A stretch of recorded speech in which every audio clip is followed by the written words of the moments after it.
Before the age of planetary exploration opened in the late 20th century, few scientists would have believed that life could have flourished on a world so far from the sun. Yet for 500 million years, the hidden seas of Europa had been at least as prolific as those of Earth.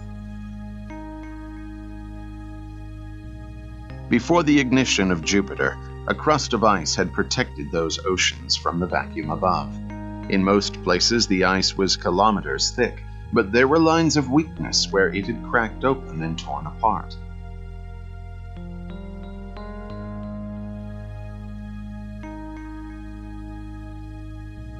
Without the influence of nearby Jupiter, the seas of Europa would have frozen completely solid long ago. The tug-of-war between planet and satellite caused continual submarine earthquakes and avalanches that swept with amazing speed across the abyssal plains.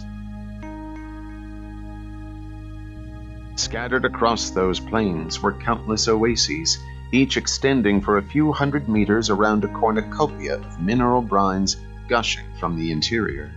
Depositing their chemicals in a tangled mass of pipes and chimneys, they sometimes created natural parodies of ruined castles or Gothic cathedrals, from which black, scalding liquids pulsed in a slow rhythm as if driven by the beating of some mighty heart.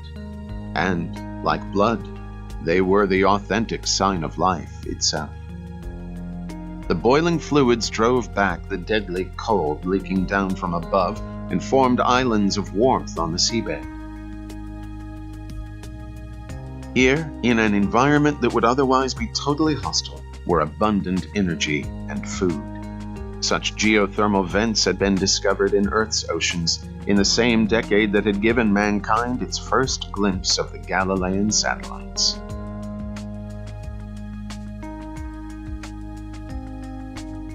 In many places, fires burned in the abyss as rivers of incandescent lava flowed for scores of kilometers along sunken valleys. The pressure at this depth was so great that the water in contact with the red-hot magma could not flash into steam, and the two liquids coexisted in an uneasy truce. Here, on another world and with alien actors, something like the story of Egypt had been played long before the coming of man.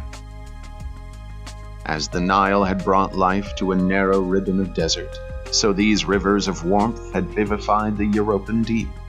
Along their banks, in bands seldom more than a kilometer wide, species after species had evolved and flourished and passed away.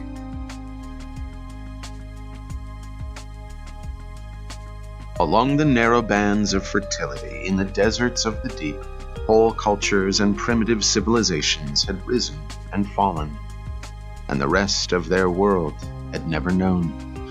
For all these oases of warmth were as isolated from one another as the planets themselves. The creatures who basked in the glow of the lava river and fed around the hot vents could not cross the hostile wilderness between their lonely islands. If they had ever produced historians and philosophers, each culture would have been convinced that it was alone in the universe.